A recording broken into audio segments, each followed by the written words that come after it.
My name is Kentaro Matsubara, and thank you very much for the invitation. And it's a great honor to be able to talk at the Central European Academy. Today I will be talking about, my title is Commercial Innovation Through Ancestral Worship and Socio-legal Fictions in Qing China and their clash with British Colonial Law. The British Colonial Law in this case happens to be trust law. So we will see one aspect of the trust law in operation, and maybe I will ask Andreas to perhaps explain a few of the technicalities as well. But the outline is I'd first like to, because I imagine that not many of you would have heard much about Chinese legal history or interactions between China and Japan and Europe. So I'll talk about why I'm doing this. And then I will outline some of the aspects of Chinese traditional law related to this area. And then I will talk about this clash in British Hong Kong. And then I will try to draw some conclusions about my wider project of doing comparative law through colonial history. Right. So, the personal starting point. So it may sound obvious from my accent, but I was brought up in Europe, personally. And one of my fascinations was how in European society or European academia, the back and forth between current law or current political decisions and their classical antiquity worked. That Thomas Hobbes would make his argumentations based on his understanding of Thucydides. Machiavelli would constantly be referring to Livy when he was talking about his political realities. And I was wondering what classical antiquity might mean to me as a Japanese. And this was how I started getting into China, which perhaps you may or may not be familiar with the 2,000-year history, where China actually functioned as our classical antiquity, and we used Chinese characters, and Japanese scholarship right until the 19th century was in constant dialogue with the Chinese classics, the Confucian classics. And also another aspect was that my undergraduate education was in the University of Tokyo. And the University of Tokyo is a very statist institution that it was basically established in order to train the human resources for handling the institutional aspects of a modern state. And so constantly the history of our university was in interaction with the Japanese political realities. And one aspect that I may talk about is that the University of Tokyo, the law faculty of the University of Tokyo, was perhaps the only liberal stronghold during the Second World War. And it was from this liberal stronghold that it was actually the post-war regime was conceptualized and created, and the war and the acceptance of the Potsdam Declaration was actually led by professors of that era. And then my topic as a whole, so my wider project is to try and work out relationships between the formation of the state, religious beliefs, superstitions, institutions, and the protection of property.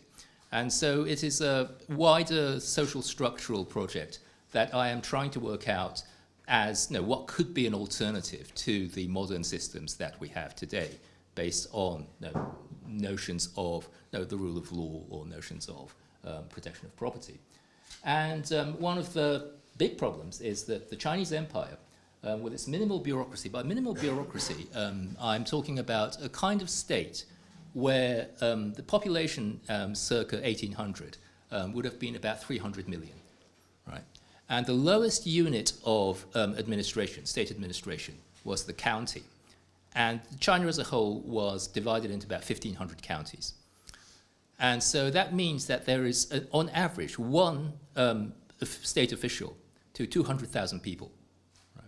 And so, how does a state operate with that kind of bureaucracy? And in this way, in this kind of setup, it's not possible for the state to actually follow up on having resolved land disputes, for example, because once it's 200,000 people and you've resolved one land dispute and the parties don't accept it, then there's no way for you to go and enforce it. So there had to be some kind of mechanism within society that actually allowed institutions like property to function. And it was this kind of bureaucracy that was actually able to sustain itself for millennia. So a huge area that is somewhat like the in size, it's comparable to the whole of Europe. In population, it surpasses the entirety of Europe. And it's never enough to say that it had a despotic imperial system, because it didn't really have the power of enforcement. So what made that possible? And so I started on this project of trying to compare these social structures with Japan, with Europe. And so I'm starting with the ancestor. So land reform in Guangdong killed the dead ancestor. So this is story. So when in 1950s, when the Communist Party first started their land reform, the land reform was the idea of going to the villages and singling out the landlords as opposed to the peasants, and to redistribute the land to the peasants. And it often involved violent persecution of the landlord, very often ending in their death. And when they went to Guangdong, which is the southern part of China, just outside of Hong Kong, what they found was that you go to a village and ask them, okay, who is the landlord here? And the villagers would say that our landlord is ancestor so-and-so who lived 600 years ago, and we are all his tenants. And so this dead ancestor, who may or may not be fictitious, is actually the nominal owner. And so they can't actually go and persecute someone who's already been dead for 600 years. So the Communist Party actually found themselves in a bind. How do we identify the landlord? And it looks, almost looks as if that the Chinese village had already reached some kind of communism at that point. But no, they eventually did find ways to single out the patterns of exploitation and identify who was being exploited and who was doing the exploitation within that context. But no, the original position was that the property was actually owned by a dead ancestor. Now, in this kind of system, the principal units of property holding were the households, so the families. And as a household, I would like you to imagine like a household of 3 generations. So the pater familias and his wife at the top, maybe 3 sons, each married, and then the sons each having a few children each. So 3 generations. This is a typical household, right? And basically what happens in these households is that all the profits that they earn from a business or from working the land would go into one budget, go into one account. And everyone's individual expenditure would also come from that one budget. And so even that system looks, superficially looks like a form of communism, of everyone contributing to one purse and everyone spending from one purse. Only the fact that it was not a form of equal access to this property was apparent in the fact that the only person who could actually decide what to do with the property, or who could actually borrow money on with using that family property as security, was the pater familias himself, was the father of the house himself. So so it looks at that juncture that he is the only person who has sole ownership of the entire property, and all his sons what they work for, have to be sent to the father, right? And these households functioned as the unit of business operation. So if you look at the operation of a particular apothecary in a part of China, or if you look at how a particular farm was managed, it was generally done as family property. Right? And underlying this was the idea of the zong, which would probably not be familiar to you, but actually there has been a comparison between the idea of zong and the Roman notion of agnatio.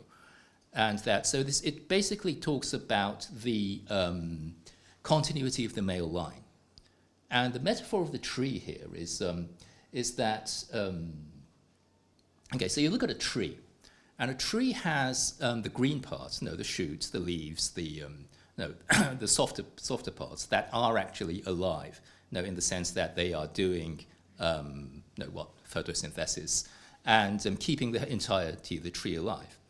And then there are the branches, the trunk, the roots, the wooden parts. Okay? And the point here is that without the wooden parts, the green parts would not exist.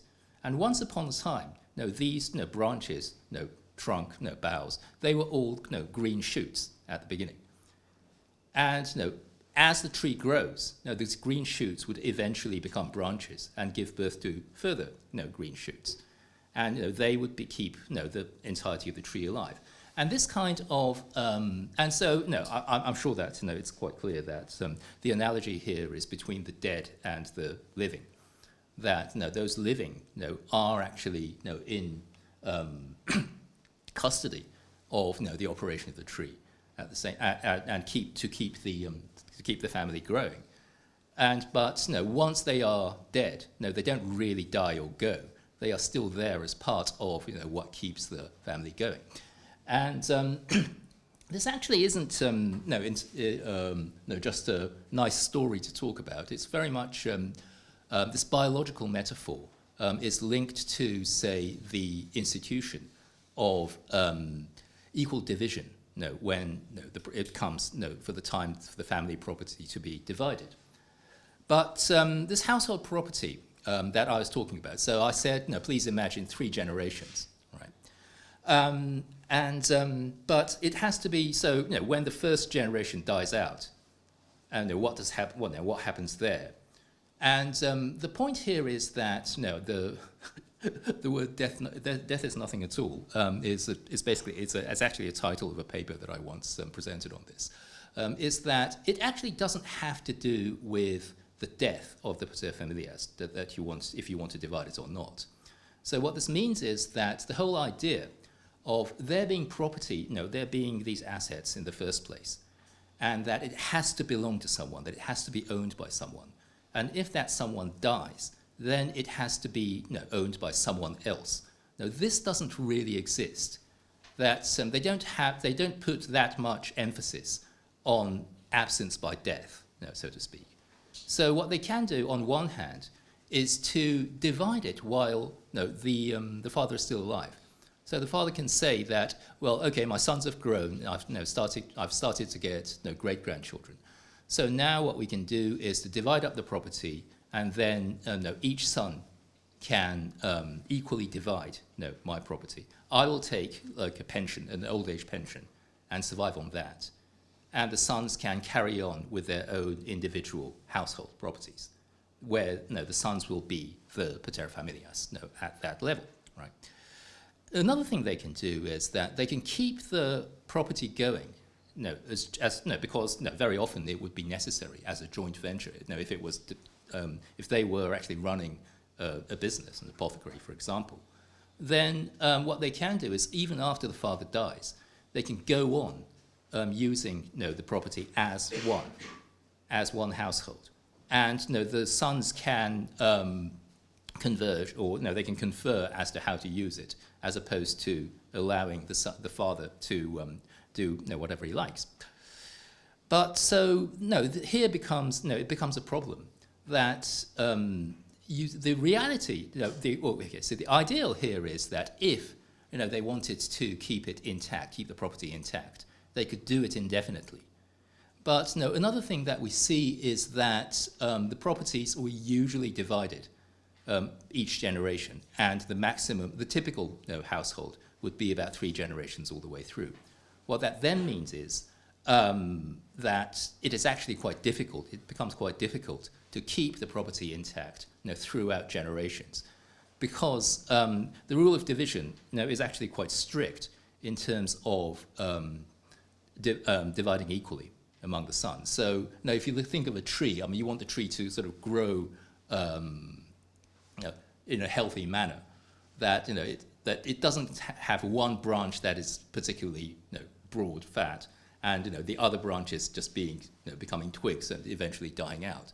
So the idea is the idea of equal division is actually extremely important. So then you go back to the father having an absolute right to do whatever he liked with his property. Now, did he have the right to say that okay, no, this property needs to be kept intact because it's necessary for the business to have this amount of capital. Therefore, I'm going to give this all to son 1 and give very little to son 2 and son 3. Now, would that be allowed? And it would not. I mean, there were legal cases that were fought in Qing China over this, and the unequal division was actually struck down by the court. So, in that sense, he doesn't have the freedom to dispose of the property that we might expect in something that has in someone that has the unchallenged power over the property. So the idea of who owns it is, I don't know if you've known this. You probably haven't seen this particular version of it. But the idea really is that you never actually own the property, that it belongs ultimately to the continuity of the male line. And each father at each generation, his duty is to look after it for the next generation. Right? And so one of the methods that they came up with was the creation of ancestral property. And so this is the idea of the 600-year-old ancestor coming up and emerging as the landlord in the 1950s. And what they can do perhaps in the division process, or perhaps after someone has made a lot of money, is to donate it to this old ancestor, or to donate it to even if they were actually dividing the property equally, they would set up this property in the name of part of the property in the name of an ancestor, and then decide someone appoint someone who would manage this. So think of this as the trustee, so to speak, and think of the property as trust property, and think of all the beneficiaries, all the descendants of this ancestor as the potential beneficiaries. Okay? So they appoint someone who becomes an ancestor, or not you don't appoint an ancestor, you appoint a manager or a trustee, and then it becomes this trustee / manager managing this property that is nominally belonged and that nominally owned is nominally owned by an individual ancestor who may actually be fictitious, who can be fictitious because all you need to do is to keep the property intact. So you conceptualize an ancestor, or you conceptualize an ancestor and then set up an ancestral hall. I mean, it doesn't necessarily have to be a physical hall, but they call it the tang, or it's an organization, an institution that actually owns and manages this property. And they conceptualize it as an owner, right? And this has this structural parallel with the trust, as I talked about. So the trust property is the ancestral property.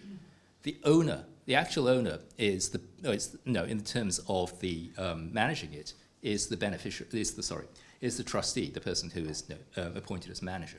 And everyone who is agnatically descended from this particular ancestor, can be the beneficiaries.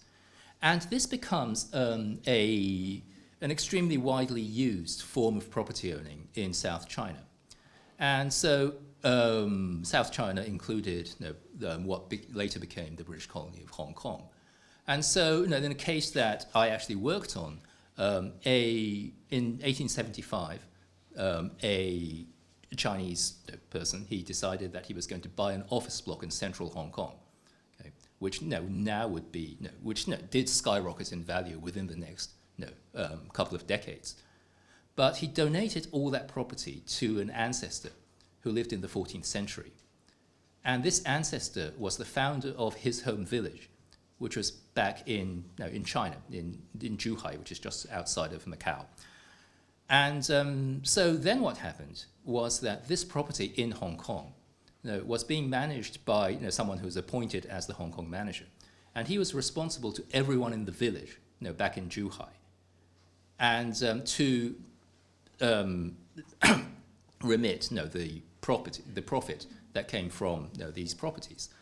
And so this created almost, to mix the legal metaphors, almost a problem of corporate governance. So if you think of the beneficiaries, all the descendants of the ancestor in the village as shareholders, and if you think of the manager as someone who is responsible for, who's the executive officer, and it becomes difficult for the people in the village to actually control the manager in such a way that the property is actually used for the benefit of the village.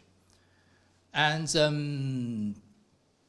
long story short, there was someone who challenged this form of property holding. One of the descendants of the person who originally bought it, or one of the descendants of the 14th century ancestor. And what he said was that, so one aspect of, so what he said was that after the Hong Kong became a crown colony, of course, British trust law applies. And the British, they decided to see this as, this institution that had structural parallel with the trust as a trust. And so the rules of trust had to apply. Now, one of the rules of this, of trust law, is this rule called the rule against perpetuities. And the rule against perpetuities decrees that property held in trust cannot be held in trust indefinitely. So like the example that Andreas just gave us in his talk, if you have a business that you want your son to inherit, then you give that trust for the intervening period, the intermediate period, a set term. So until my son turns 25, for example. So the end is in sight for that kind of business trust. And I understand that there are various theories as to why the rule against perpetuities applies, but why such a rule was deemed necessary. But this actually is a rule that prevents this property being held in a somewhat precarious position of not really having one outright owner who can both manage and benefit from the property all the time. And so what happened here was that, yes, the property is deemed to be for perpetuity. So, I mean, they want the tree to grow forever. Okay. But then, what one of the descendants said was that, okay, that's in violation of the rule against perpetuities. Now, if the rule against perpetuities applies, then the trust fails.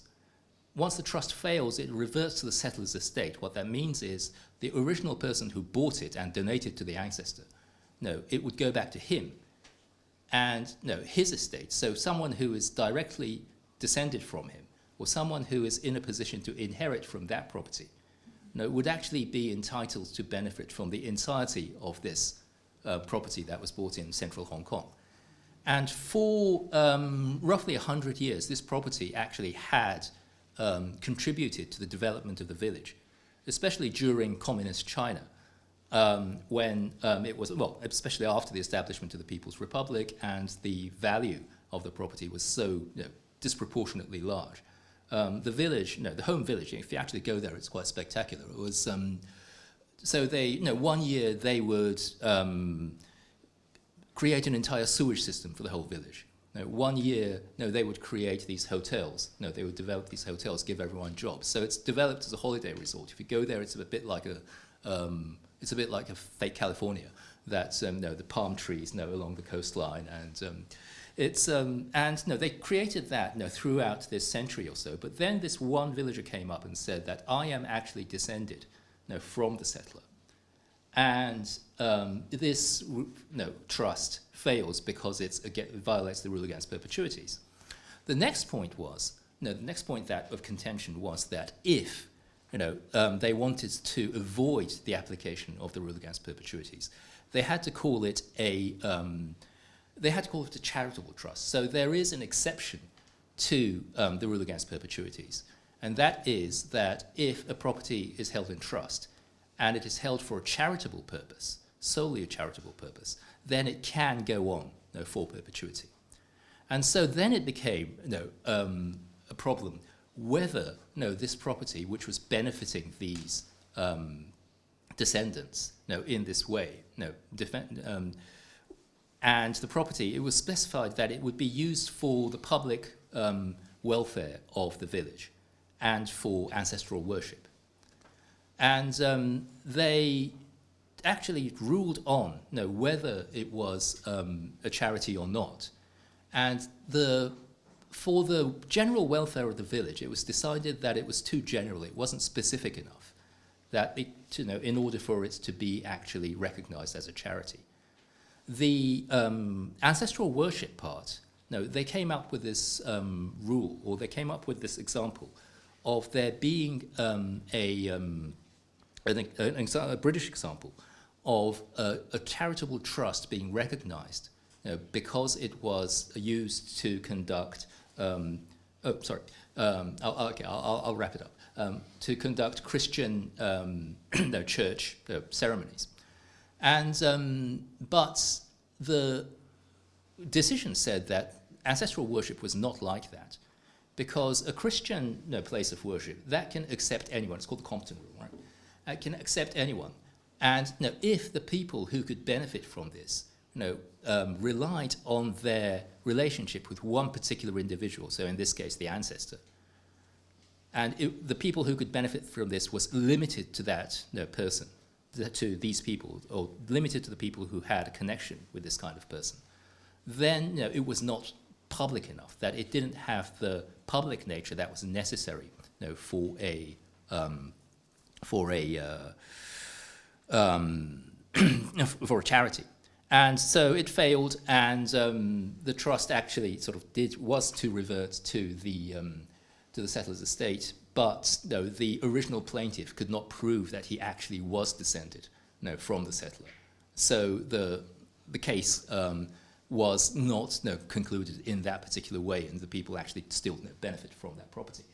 Oh, by the way, this whole case was fought in the 1980s and 90s. And yes, so I'll wrap it up by a few sort of general remarks. One is that this was the way in which so traditional Chinese law, they did not have corporate law, they did not have property law that was made into a statute in a written form. And so, for example, if they went into a joint venture business and it became a problem how you distribute the profit from a joint venture, then there was nothing written in the contract. But the way they did it, so there was no contract that specified how it could be distributed. There was no law that told you how you should be able to distribute it. But what they did was they set up a fictitious family. So they set up a fictitious ancestor, or they would say that we are a family, or that we would operate as a family. And then, according to this understanding of family property division, then they could say that, okay, so this is brother 1, brother 2, brother 3. It is divided equally. And this broad understanding of this broad agreement on these family rules actually functioned as a way to decide how to distribute property, how to divide property, or how to divide these profits. And one of the problems with this is that it doesn't allow for impersonal shareholding. Impersonal shareholding, in this case, meaning that you go out to a large capital market and say to people that you've never met that if you invest this much, you can benefit in this way. And if they had capital accounting, and if they had a way to write these things down, then regardless of who buys it, who buys these shares, they can profit, and they can actually expect to profit. But because this wasn't possible, it happened that when they were accumulating capital, they could only accumulate the capital from people that they could actually see their faces, that they could actually operate together as a fictitious family. And so without impersonal shareholding, it actually became very difficult to accumulate this kind of scale of capital that would allow for huge operations, such as the railways, such as the shipping. And these had to be state-controlled in Qing China. And it's, so one of the arguments about divergence, I mean, there are many, in terms of Western capitalism taking off in a way that Chinese capitalism didn't, is this lack of impersonal shareholding, which had its roots in the kind of property that I was talking about. And yes, I think I can skip